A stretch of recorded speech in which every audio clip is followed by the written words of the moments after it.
반갑습니다. 일양시생 마음진원입니다. 백척간두 그리고 그곳에서의 진일보. 우리의 인생 여정에서 백척간두에 서게 되는 운명적인 순간은 누구에게나 언제든 찾아올 수 있습니다. 조선 후기의 실존 인물 거상 임상옥을 주인공으로 한 최인호 작가의 소설 상도. 그 소설 속의 감동적인 극적 스토리를 통해 오늘은 백척간두진일보 그 의미가 품고 있는 진정성에 다가서고자 합니다. 한치의 너비도 허락되지 않는 깎아지른 장대 끝을 말하는 백척간두는 퇴로는 끊겨있고 발밑은 낭떠러지를 묘사합니다. 그 위태로운 장대 끝에서 한 걸음 더 나아감은 죽음이라는 공포와 마주하게 되는 순간입니다. 그 말인즉슨 백척간두진일보를 뜻합니다. 조선 최고의 거상으로 거듭난 임상옥이 타오르는 홍삼의 불길 속에서 증명했던 그 역설의 진리. 극한 위기를 기회로 치환하는 죽음 너머의 운명에 대한 심오한 문답을 시작하겠습니다. 상식적으로 백척 높이의 장대 끝은 이미 발 디딜 곳이 없는 극한의 지점입니다. 거기서 한 걸음을 더 내딛는다는 것은 곧 죽음을 의미하기 때문입니다. 그런데 왜 깨우침을 득한 성현들은 이 무모해 보이는 각오를 강조했을까요? 이 글귀는 송나라의 승려 도원이 저술한 불교의 역사서이자 경전인 경덕전등록에 등장합니다. 그 경전에 다음과 같은 구절이 나옵니다. 백척 장대 끝에 앉아있는 사람은 비록 깨달음을 얻었다 하나 아직 진정한 경지에 이른 게 아니다. 백척 장대 끝에서 모름지기 한 걸음 더 나아가야 비로소 시방세계가 온몸으로 드러나리라.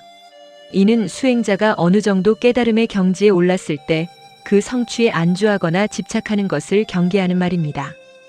즉 자신이 가진 마지막 보루나 생명에 대한 애착마저 던져버릴 때 비로소 진정한 자유와 더 큰 진리에 도달할 수 있다는 가르침입니다. 이 철학적인 심오한 화두를 최인호 작가의 소설 상도를 통해 드라마틱한 감동의 스토리로 증명해낸 조선의 거상 임상옥과 젊은 추사 김정희를 만나고자 합니다. 소설 속 주인공 임상옥은 청나라 연경으로 가지고 간 홍삼을 불태워 백척간두진일보의 진정한 의미와 역설을 생사의 기로에서 생생하게 보여줍니다. 1809년 임상옥은 자신의 상단을 이끌고 홍삼 거래를 위해 청나라 연경에 도착합니다. 그의 상단에는 조선 팔도의 가치가 담긴 최상급의 홍삼 수만 근이 실려 있었습니다. 하지만 연경의 약재 시장을 장악한 청나라 상인들은 거대한 담합의 벽을 쌓고서 조선의 상단을 기다리고 있었습니다. 그들은 조선 상인들이 돌아갈 시간이 촉박하다는 약점을 이용해 홍삼 가격을 후려치려 모의했던 것입니다. 조선 상인들은 이 무거운 홍삼을 다시 들고 되돌아갈 수 없다. 헐값에 팔고 갈 때까지 누구도 사지 마라. 연경 상인들의 비웃음 섞인 침묵 속에 홍삼 가격은 바닥으로 곤두박질 쳤습니다. 임상옥의 일행들은 공포에 떨었습니다. 이대로라면 상단 자체가 파산하게 될 위기였습니다. 임상옥은 번민 속에서 꼼짝도 할 수 없었습니다. 그는 스승이었던 석숭 스님이 목숨이 경각에 달린 위기 때 보라 일러준 비기를 꺼내었습니다. 거기에는 오직 죽을 사 한 글자만이 적혀 있었습니다. 절체절명의 순간에 펼쳐보라던 가르침이 고작 죽으라는 말씀이셨단 말인가? 임상옥은 절망했습니다.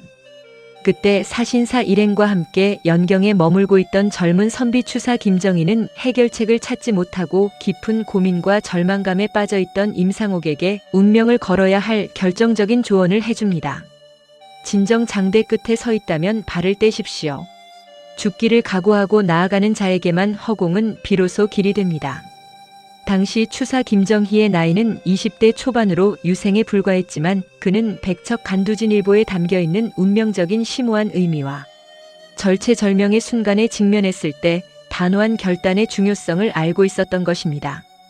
하지만 임상옥은 추사 김정의 설명을 명확히 이해하지 못했습니다. 그러자 추사 김정희는 필사즉생 필생즉사, 죽고자 하면 살고 살고자 하면 죽는다 글귀를 적어 보여줍니다. 그 순간 임상옥의 뇌리에 강력한 병력이 번뜩였습니다. 손에 들고 있던 죽을 사 글자가 무엇을 암시하는지를 깨닫게 된 것입니다. 석숭 스님의 죽을 사 글자는 단순히 육체적인 죽음이 아니라 재물에 대한 집착과 실패에 대한 두려움, 그리고 지금 안고 있는 공포심을 죽이는 즉 완전히 내려놓는 비움이었던 것입니다. 임상옥은 의관을 고쳐 입고 예를 갖추어 젊은 추사 김정희에게 3번의 큰 절을 올리며 제가 큰 가르침을 얻었으니 이제부터 생원께서는 제게 스승이십니다 하였습니다. 당황한 추사 김정희는 맞절을 하면서 도대체 왜 이러십니까? 물었습니다. 생원께서는 백척간두에서 벗어날 길을 제게 가르쳐 주셨으니 생명의 은인이십니다. 임상옥은 진심으로 깊은 감사를 표했습니다. 다음 날 임상옥은 연경 상인들이 보는 앞에서 마당에 홍삼을 쌓아 올리고 횃불을 던졌습니다. 주변에 있던 사람들의 눈에는 미친 짓으로만 보였습니다.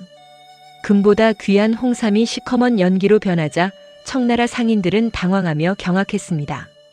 그리고 홍삼이 타들어 갈수록 다급해진 것은 담합을 모의했던 청나라 상인들이었습니다.